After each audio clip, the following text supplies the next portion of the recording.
دوستان عزیز سلام، من بهنام رجبی هستم، مدرس دوره آموزش حسابداری مقدماتی. رسیدیم به قسمت 16 از فصل 9. ما این قسمت در این بخش از فصل خودمون در آخرین قسمت فصل 9 قرار داریم. موضوع این جلسه‌مون دومین تمرین حسابداری انبار که برای شما طراحی شده. تمرین این جلسه‌مون یه همچین تمرینیه، 8 تا رویداد داره که این رویدادها رو باید بیایم تو نرم افزار سپیدار ثبت بکنیم. نمونه اسنادش البته تو پاورپوینت هم می‌بینیم و در نهایت محاسبات بهایی تمام شده‌اش هم رو اکسل انجام میدیم. بریم به سراغ تمرین اول و دوم. در واقع تمرین اول میگه افتتاح انبار تهران با موجودی ریالی 1,000,000 ریال و موجودی تعدادی 50 عدد پمپ آب که سندش رو بخوایم ثبت بکنیم با فرض بر این که حالا شرکت تازه تأسیسه، یه همچین سندی داره، موجودی انبار بدهکار میشه 1,000,000، سرمایه بستانکار میشه. و سند دوم هم ببینیم افتتاح حساب بانک سامان با مبلغ 850,000 ریال که اونم بخوایم با هم افتتاح بکنیم، موجودی بانکمون 850,000 ریال بدهکار میشه، سرمایه 850,000 تا بستانکار میشه. جفتشو بریم با هم بزنیم تو نرم افزار. میایم تو نرم افزار سپیدار، میریم بالا قسمت سند حسابداری جدید، یه سند میزنیم به تاریخ 1/1/402. اینجا میگیم افتتاحیه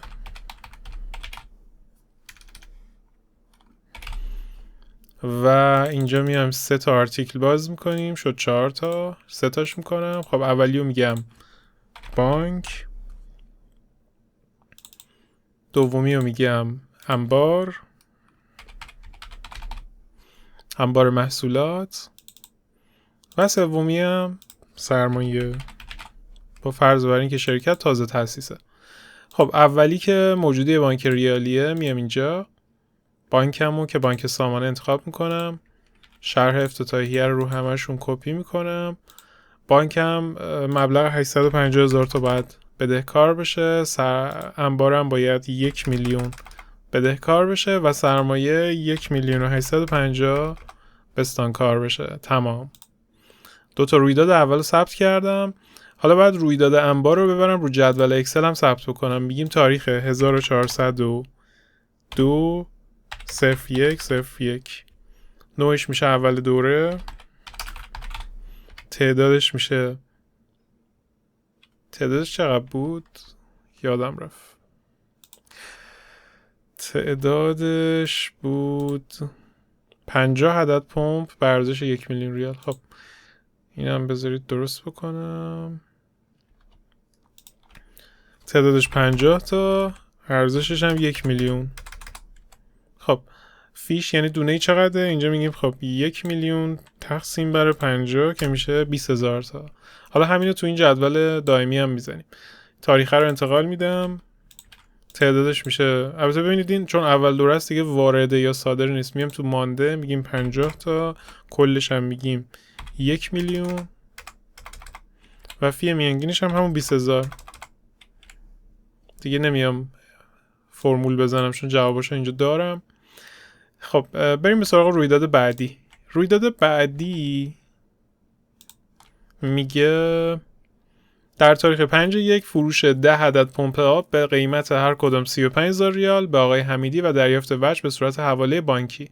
سندش این مدلی میشه. خب وجهشو که 10 تا 35,000 تا میشه 350,000 تا تو بانک گرفتیم، فروش هم 350,000 تاست، موجودی انبار هم اینجا 200,000 تا رو محاسبه کرده. حالا چجوری محاسبه کرده الان بهتون میگم. ببینید اول بریم تو اکسل محاسبهش رو بزنیم ببینیم این 200,000 تا درسته یا نه.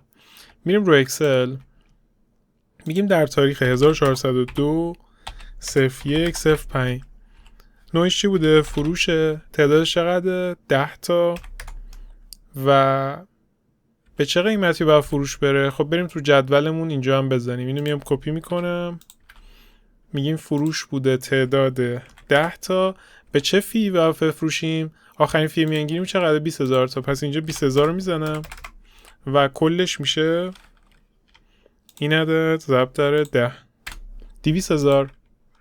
تو اکسلمون چقدر بود؟ توی ببخشید پاورپوینتمون چقدر بود؟ تو پاورپوینتمون هم گفته 200,000، پس درست محاسبه کرده. خب بذارید اول جدولمون رو کامل کنیم. 50 تا داشتیم، 10 تا رفت، 40 تا میمونه. کلش هم 1,000,000 داشتیم، 200,000 تا رفت، 800,000 تا میمونه. و فی میانگینش چقدره؟ فی میانگین همون 20,000 تا میمونه. چرا؟ چون ما ورودی نداشتیم که بخواد روی نرخ میانگین تاثیر بذاره، یه خروجی بوده و همون نرخ میانگین میمونه. خب بریم سراغ تمرین. انقدر پاورم زیاد شده خودم قاطی میکنم، یعنی انقدر تبای ویندوزم زیاد شده. خب این شد سند رو یا تو نرم افزار سپیدار زدیم؟ نه، پس بریم تو نرم افزار هم ثبتش بکنیم. یه جدید میزنیم، تاریخش رو میگیم 1402 0105، میگیم خرید کالا، یا ببخشید فروش کالا. فروش کالا. من دیگه شهرها رو هی دارم خلاصه تر از قبل میزنم، از تنبلیم. میدونم دیگه شما نحوه شهر نوشتن رو تا حدودی یاد گرفتید، برای همین دیگه به خودم خیلی زحمت نمیدم که شرح براتون بنویسم. موجودی بانک سامان، شرحش هم همه رو میزنیم. فروش کالا چقدر؟ سامان 350,000 تا بدهکار شده. آرتیکل بعدی میشه فروش داخلی محصولات 350 تا بستانکار شده. آرتیکل بعدی میشه انبار. محاسبه کردیم انبار رو، بهای تمام شده کالای فروش رفته و موجودی که از انبارمون کاهش پیدا کرده بود 200,000 تا بود. انبار 200,000 تا بستانکار میشه و آرتیکل بعدی میشه بهای تمام شده.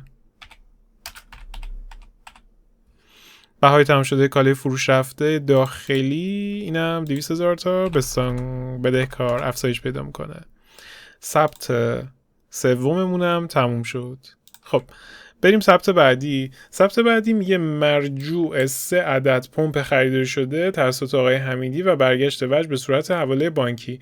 ما تو سند قبلی 10 تا پمپ فروخته بودیم، حمیدی 3 تاشو برگشت زد. حالا به یه دلیلی 3 تاش چجوری چیز میخوره، در واقع سند میخوره. خب برگشت فروشش اول میزنیم، برگشت فروش و حساب پرداختنیمون رو میزنیم، به چه عددی باید بزنیم؟ چجوری این 105,000 تا حساب شد؟ ما ببینید تو آرتیکل قبلی به قیمت هر کدام 35,000 تا فروخته بودیم. خب 35,000 ضرب در 3 میشه 105,000. پس برگشت فروشمون، حالا این توافقی هم هست، یه موقع است میگیم آقای حمیدی ما اگه بخوایم اینو برگشت بزنیم باید 20% از مبلغش کم کنیم، ولی حالا فرضاً ما چیزی کم نکردیم و به همون قیمتی که به حمیدی فروختیم به همون قیمت هم داریم برگشت میزنیم، پس 3 تاش میشه 105,000 تا. اما موجودی انبارمون هم داره افزایش پیدا میکنه بعد به تعداد 3 تا پمپ، ولی به چه قیمتی؟ باید ببریم تو جدول حساب کنیم. پس اول بریم تو اکسل، میگیم در تاریخ 1402 0117 برگشت فروش داشتیم به تعداد 3 تا.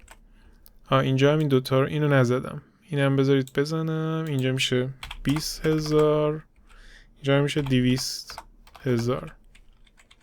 اما این 3 تا به چه فی میخوره؟ خب برگشت فروش به نوعی ورود یا وارده انبار حساب میشه. پس میایم این تاریخ رو اینجا میزنیم، میگیم تعداد 3 تا به چه فی؟ خب این برگشت فروش ما از کدوم خروج ما اومده؟ از این اومده و از اونجایی که خودش به خودی خود نرخی نداره، پس همین نرخ میانگین رو میگیره. باز اینجا میگیم 20,000، قیمت کلش میشه 60,000 و 40 تا داشتیم 3 تا اضافه میشه 43 تا. 800,000 تا داشتیم 60,000 تا اضافه میشه 860,000 تا. به چه نرخی؟ بازم به همون 20,000. خب تمام.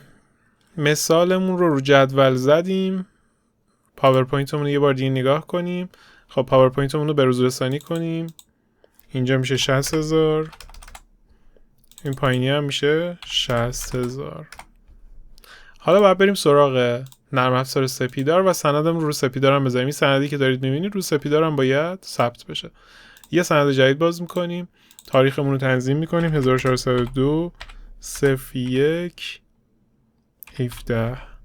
میگیم برگشت فروش حمیدی. 4 تا آرتیکل باز میکنیم. آرتیکل اول میگیم برگشت از فروش و تخفیفات یا برگشت فروش داخلی. تفصیلی نمیخواد، شرحش هم همه رو یه جا کپی میکنم. برگشت فروش ماهیت بدهکار داره، پس با افزایش بدهکار میشه. اینجا میگیم خب اوکی، ما اگه میخوایم پس بگیریم پمپ از حمیدی پولشو باید بدیم دیگه، پس یه حساب پرداختنی میزنیم که به حمیدی خودمون رو بدهکار کنیم. درسته؟ به چه شخصی؟ حمیدی. فکر میکنم حمیدی رو داریم و نیازی به تعریفش نیست. نداریم؟ خوشحال بودم که داریمش. مثلا میگیم سامان حمیدی. خب حساب پرداختنیمون رو بستانکار میکنیم، افزایش میدیم بدهی خودمونو. از طرفی انبارمون هم باید گردش بخوره چون کالا برگشته تو انبارمون، پس میگیم موجودی انبار. حالا اینجا میگیم محصولات، موجودی انبار محصولات بدهکار میشه. به چه مبلغی؟ به 60,000. و بهای تمام شده کالای فروش رفته بستانکار میشه. چرا؟ چون داره کاهش پیدا میکنه. ما کالامون برگشت فروش خورده دیگه، پس فروش کالای بهای تمام شده کالای فروش رفته اون باید کم بشه. به چه مبلغی کم بشه؟ تو اکسل محاسبه کردیم با توجه به روش میانگین موزون و سیستم دائمی که انبارمون داره. خب اینم از اسلاید 4. اسلاید 5 چی میگه؟ اسلاید 5 میگه خرید 5 عدد پمپ به قیمت هر عدد 23,000 ریال از پمپ سازی کوروش و پرداخت 2 عدد چک به شماره های فلان و فلان به مبلغ 50,000 ریال و 65,000 ریال به فاصله 1 ماه. خب ما ثبت چک رو در در فصل قبلی کامل آموزش دیدیم، ولی این جلسه هم یه نمونه اومده دیگه براتون. خرید کردیم 5 عدد پمپ به قیمت هر عدد 23,000 ریال و یه همچین سندی هم گفته ثبت بکن. اول بریم تو اکسل اثر ریالیشو بزنیم. اینجا هم اثرش رو یادمون رفت، من همیشه اینا رو یادم میره. خب 20,000 رو میزنیم، 60,000 هم میزنیم. حالا میریم سراغ رویداد جدیدمون. میگیم در تاریخ 1402 01 25 خرید داشتیم. درسته؟ تعدادش چقدر بوده؟ 5 تا. و قیمت هر عدد چقدر بوده؟ 23,000 تا. و در نهایت باید بگیم که این 23,000 ضرب در این 5 تا میشه و اثر ریالی 115,000 تا بعد افزایش پیدا کنه. حالا همین تاریخ رو میایم اینور کپی میکنیم. وارده ما بوده 5 تا، فی بوده 23,000 تا و مبلغ ورودی بوده 115,000 تا. خب مانده ما چه تأثیری میکنه؟ 43 تا داشتیم، 5 تا اضافه میشه 48 تا. 860,000 تا داشتیم، 115,000 تا اضافه میشه چقدر میشه؟ بعد حساب کنیم. توان ذهنی من در اون حد نیست. 975,000 تا. درسته؟ فی میانگینمون چی میشه؟ میگیم خب اوکی 975,000 تا تقسیم بر 48 تا که جدید است 20,313 تا فی میانگین جدید ما خواهد بود. و اکسلمون رو زدیم. خب بریم حالا داخل سپیدار ثبت سند حسابداریش هم بزنیم. یه سند جدید باز میکنیم. این قبلیه رو مثل این که ما هنوز ذخیره نکردیم. یه سند جدید باز میکنیم. میگیم در تاریخ 1402 01 25 توضیحاتش هم میگیم خرید چکی از پمپ سازی کوروش. خب 3 تا آرتیکل میزنم. چرا 3 تا؟ توی اکسل توی پاورپوینتم 2 تا بود. 3 تا میزنم، الان دلیلشو بهتون میگم. ببین اینجا الان من موجودی انبار میزنم. اینجا هم باز اینا رو کپی میکنم. البته اینو کپی نمیکنم برای اینکه دلیل 3 تا اسلاید رو بهتون بگم. انبارم 115,000 تا بدهکار میشه چون خرید کردم، افزایش پیدا میکنه. و چی بستانکار میشه؟ اسناد پرداختنی من. اسناد پرداختنی من به چه شخصی؟ به پمپ سازی کوروش. پمپ سازی کوروش اینجا دارم؟ ندارم، پس میسازمش. پمپ سازی کوروش. خب اینم ساخته شد. چقدر طرف حساب دارم من. و اینو دوباره میام کپی میکنم رو اسلاید پایین. عیناً میخوام همین اسلاید و همین آرتیکل رو تکرارش کنم. چرا؟ چون میخوام تو شرحش جزئیاتشو بنویسم. ببینید توی مثالمون بود 2 عدد چک به شماره های فلان. اینجا پس میگیم پرداخت چک 254.87. اینجا هم میگیم پرداخت چک 254.88. ببینید این شرحه همیشه اگه در حالت شرح قلم بخوایم بنویسیم این کاربردار هم برامون داره. بچه‌ها وقتی مثلا یه چیزی مثل چک رو می‌خواید ثبت کنید حتما بیان یه دیتیلی هم اینجا بزنید. البته اگه نرم افزار حسابداریتون نرم افزاریه که شما زیر سیستم مثلا دریافت و پرداخت دارید میرید دیتیل چک رو اونجا میزنید دیگه لازم نیست اینجا بیاد بزنید. ولی اگه صرفا نرم افزاریه که میتونید داخلش ثبت سند حسابداری بزنین، یه سند حسابداری نیاز به دیتیل هم داره. بعداً بخواید برید توی مثلا مرور حساب و گزارش بگیرید این دیتیل خیلی کمک میکنه. خب چک اولمون بود مبلغ چقدر؟ یکیش بود 50,000. اگه یادتون رفته برید مثالش رو ببینید. یکیش هم بود 65,000 و به همین شکل ثبتش میکنیم. خیلی راحت. اثر ریالیش رو تو اکسلمون زدیم، اثر سندیش هم توی نرم افزار ثبت کردیم. میریم سراغ اسلاید بعدی. خب من پاورپوینتمو گم کردم. میریم سراغ اسلاید بعدی. بله، اسلاید بعدی میگه مرجوع خرید 1 عدد پمپ خریداری شده به پمپ سازی کوروش قرار شد برگشت وجه فعلا صورت نگیرد و در مانده حساب درج بشه. خب مرجوع خرید یعنی این که اون 5 تا پمپی که خریدیم یکیشو میخوایم پس بدیم و موجودی انبارمون و حسابهای دریافتنیمون قراره بدهکار بستانکار بشه. حالا نکته‌ای که وجود داره، ببینید این اثر روی اکسلمون داره. اینجا ما مرجوع خرید رو اگه بخوایم ثبت بکنیم میگیم که در تاریخ 1402/02/15 نوعش رو میگیم مرجوع خرید. تعدادش چقدر بوده؟ 1 دونه.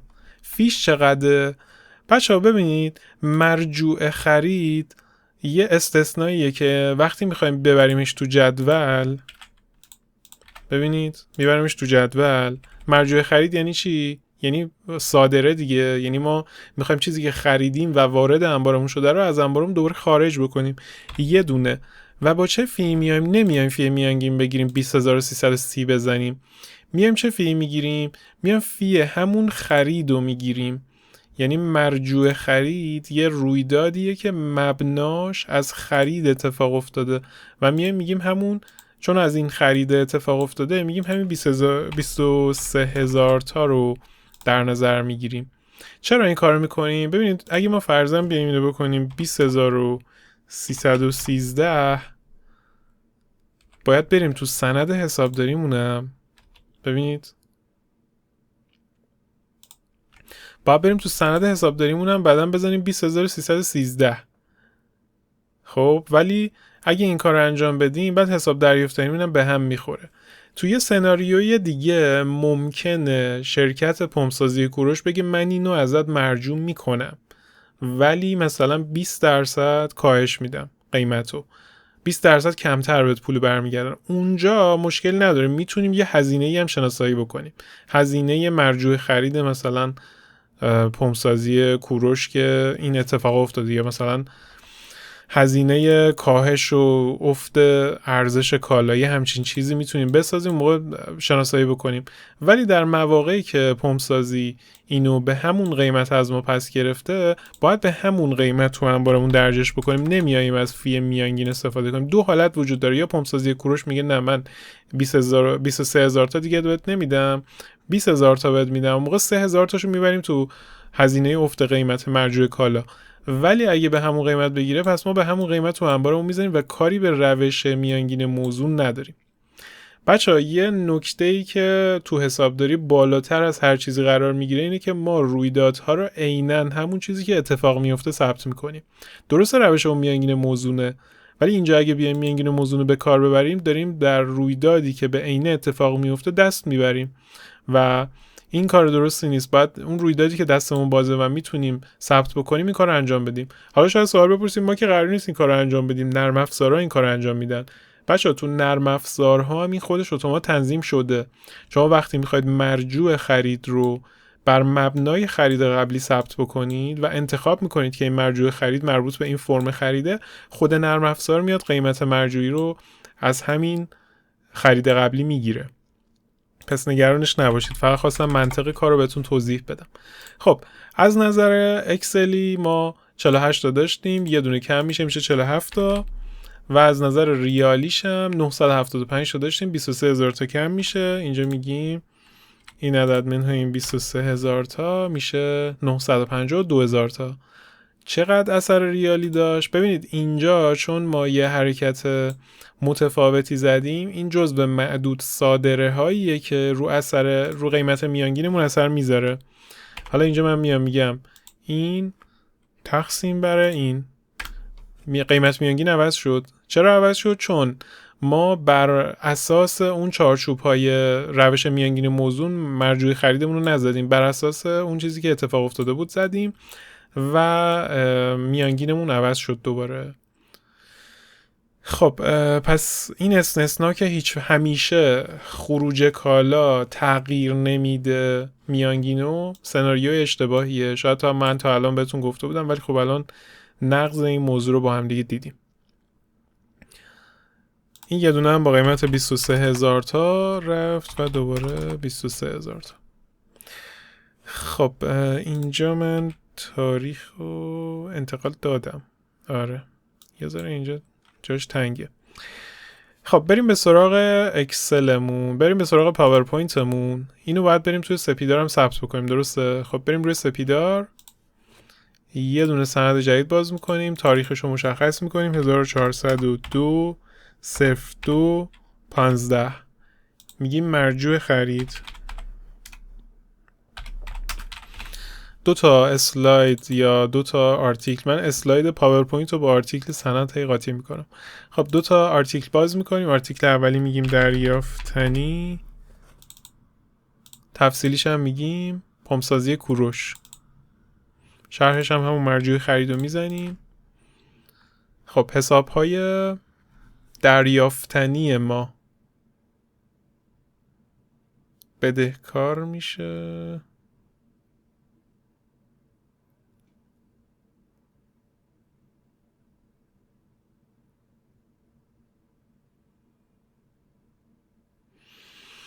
آره دیگه، حسابای دریافتنی، چون مرجوع خریدمون بوده یه لحظه هنگ کردم گفتم نکنه باز اشتباه شد. خب حسابهای دریافتنیمون بدهکار میشه چون ما خریده بودیم مرجوع دادیم بعد پولشو بگیریم 23000 تا و در نهایت موجودی انبارمون بستانکار میشه چون کالا مرجوع خورده و قراره به صاحبش پس داده بشه. به صاحبش که نه، یعنی به تامین کنندش پس داده بشه. صاحبش ما بودیم، حالا صاحبش تامین کننده شد، دوباره سندش هم ثبت کردیم. خب بریم اسلاید بعدی. اسلاید بعدی میگه در تاریخ 13/3 فروش 25 عدد پمپ به قیمت هر کدوم 37000 ریال و دریافت وجه به صورت چک با مدت 15 روزه از مشتری آقای وکیلی. سندش چجوری میخوره؟ فروش 925، اسناد دریافتنی 925 تا که چکی بوده، پس همون اسناد دریافتنی میزنیم، یا حالا چکای نزد صندوق که یه اسم دیگه شه. موجودی انبار و اینامون رو چی باید بزنیم؟ خب بعد اول ببریم تو اکسل محاسبه کنیم. در تاریخ 1402 یه دفعه فروش بالا رفت 03/13. اینجا میگیم فروش. خب چقدر بوده؟ 25 تا. به چه قیمتی نمیدونیم، پس میبریمش اول تو اکسل اینور.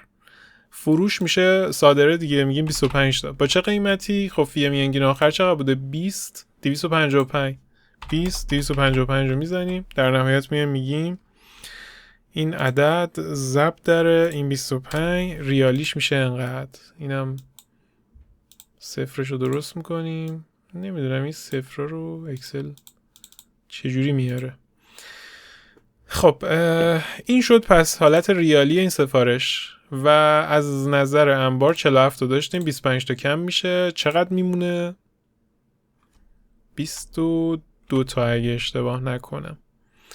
و 952,000 تا ریالی داشتیم، 506,375 تا کم میشه. چقدر میمونه؟ باید حساب کنیم. 445 625. و از نظر میانگینم باز اگه ما اینو تقسیم برای این کنیم، میانگینمون تغییری نداشته. حالا اگه میبینید اینجا 256 به خاطر یه روندیه که این اتفاق افتاده. فکر کنم اینو اگه ما مثلا یه صفر بهش اضافه کنیم، این 3 این 7. چقدر عجیب.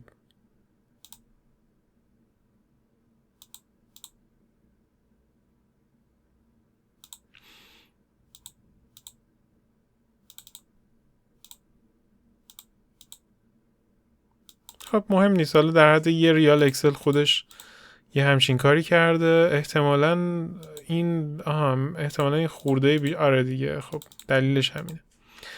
هیچی. اوکیه. میدونی چی شده؟ چون من اینو دستی نوشتم.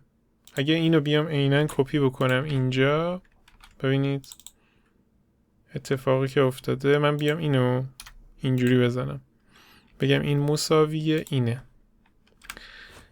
اینجا درست میشه. چون این خورده داشته، من خب این خوردهش رو لحاظ نکردم، یه عدد ریزتر از یه ریال داشته. من خودم اینجا دستی که زدم یه عدد دیگه داد، در صورتی که خب نرم افزار این خطاها رو نداره و ما زمانی که چشمی داریم کار میکنیم این خورده ها رو نبینیم خطا ایجاد میشه. خب الان درست شد. حالا چیکار داشتیم میکردیم؟ میریم سراغ پاورپوینتمون. 506 383 جواب ماه. میریم توی پاورپوینت. خب اصلاح ها انجام میدیم، میگیم 506 383 موجودی انبارمون بستانکار میشه. بهای تمام شدهمون 506 383 بدهکار میشه. و اکسلمون هم که یعنی پاورپوینتمون رو درست میکنیم. میریم سراغ سپیدار برای ثبت سند در تاریخ 1402 03 13. فروش کالا. 4 تا اسلاید باز میکنیم. اسلاید اول میگیم فروش داخلی محصولات. این فروش کالا رو هم کپی میکنم رو همه شهرها. فروش بستانکار میشه 925,000 تا. روی این سفارش خوب سود کردیم. اسناد دریافتنی زمانی که خب از وکیلی چک گرفتیم، اینجا میگه اسناد دریافتنی یا چک نزد صندوق در سپیدار با این نام ثبت شده. و از چه شخصی؟ وکیلی. مهران وکیلی. اسناد نزد صندوق 925,000 تا بدهکار میشه. و شماره چکش هم اینجا بزنیم. اینجا بگیم دریافت چک مثلا بابت فاکتور فروش شماره 18. اینجا میگیم دریافت چک شماره 236 598. بچه من خودم نمیزنم و دارم میبینم اون روی داده رو. شما هم برگردید عقب ببینید دقیقا همون شماره رو دارم میزنم، ولی شماره فاکتور رو از خودم در آوردم. در واقع ما در واقعیت یه فاکتور میزنیم دیگه برای مشتریمون و اون فاکتوری شماره داره. حالا در آینده بهتون در دوره‌های آموزش نرم افزار حسابداری آموزش میدم، ولی در کل بدونید که این یه شماره فاکتوره. حالا اسناد انبار. اینجا میگیم انبار محصولات. چقدر بستانکار میشه؟ 506 383 و بهای تمام شده کالای فروش رفتمون افزایش پیدا میکنه.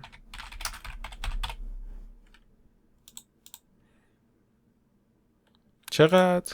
506 383. تمام. رویداد شماره 7 مونم به پایان رسید. رویداد شماره 8. سود ناخالص مؤسسه زرین پمپ رو تا تاریخ 13/3 محاسبه نمایید.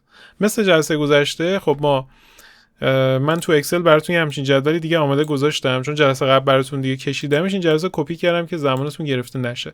ولی از کجا باید این دیتا رو بیاریم؟ ببینید همه نرم افزارها ما زمانی که ثبت سند انجام میدیم یه قسمت آمارگیری و گزارشگیری دارن. مثلا رو سپیدار تو قسمت مرور حسابا اگه بریم این آمار رو خواهیم داشت. آمارش چجوریه؟ بذارید ببینم سندمون درسته، با اسناد جلسه پیش قاطی نشده. نه قاطی نشده. ببینید الان ما 6 تا سند داریم که کاملا اسنادمون درسته. اما ببینیم آیا گزارشگیری ها رو میتونیم درست بگیریم. یکی بحث دارایی‌های جاریه، بریم تو گردشش. خب یه افتتاحیه داشتیم 850,000 تا، یه صندوق داشتیم که اوکی، فروش داشتیم، یه برگشت فروش داشتیم ظاهراً. این چیه؟ خب اینو ولش کنیم، بریم تو معین. بانک ها رو کاری نداریم، تو محاسبه سود و زیان ما بانک رو کاری نداریم، حساب دریافتنی رو کاری نداریم. یکی موجودی انبارمون رو چک کنیم فقط ببینیم درست ثبت شده یا نه.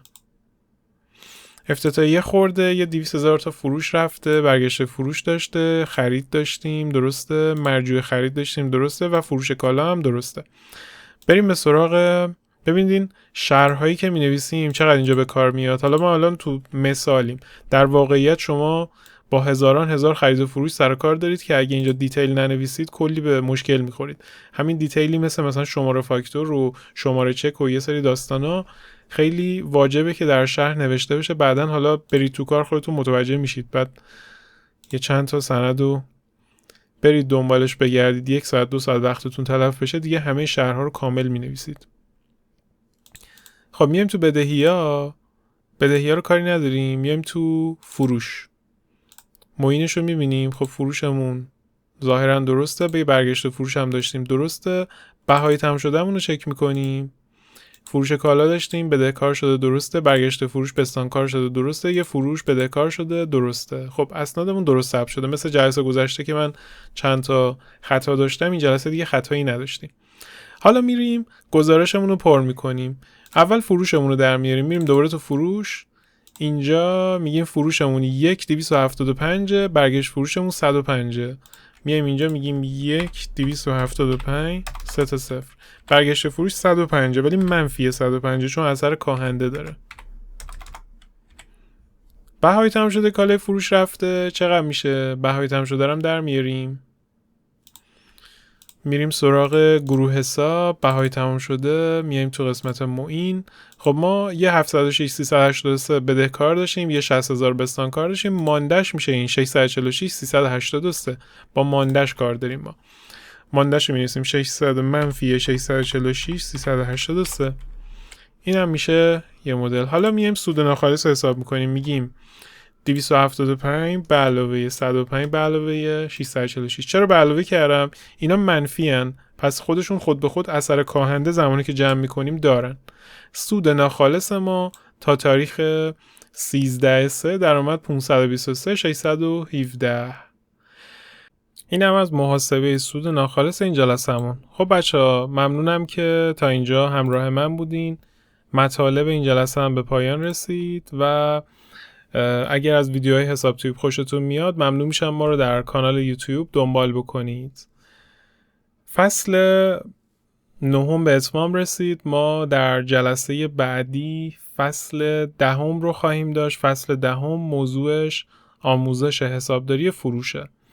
امیدوارم که فصل 9 براتون فصل خوبی بوده باشه، مطالب خوبی رو آموزش دیده باشین. بچه‌ها پیشنهاد میکنم در کنار این ویدیوها حتما یه کتاب اصول حسابداری یکم تهیه کنید و مطالعه بکنید که یه مکمل آموزشی براتون باشه. من سعی میکنم حالا ویدیوها براتون کامل باشه، ولی واقعا کتاب هم در جایگاه خودش مهمه و خیلی در واقع مفیده که یه کتاب هم بگیرید و کتاب هم مطالعه کنین، تمرینای داخل کتاب حل کنین، چون تو ویدیو واقعا من نمیتونم خیلی تمرین ضبط بکنم براتون، هم خیلی زمانبر و سخت مدیریتش، و البته سعی میکنم باز تمرینا رو بیشتر بکنم تو جلسه توی فصل 10، ولی در کل کتاب روش کلی تمرینه که طراحی تمرین رو کتاب راحت تره تا اینکه من بخوام تمرین رو طراحی کنم ویدیو بگیرم و اینور خیلی زمان بره برام و هزینه بالاتری داره، ولی کتاب خب تمرین ها رو در تعداد بالا میتونه در اختیارتون قرار بده. تا ویدیوی بعدی و فصل بعدی شما رو به خدای بزرگ میسپارم. خدایا رو نگهدارتون.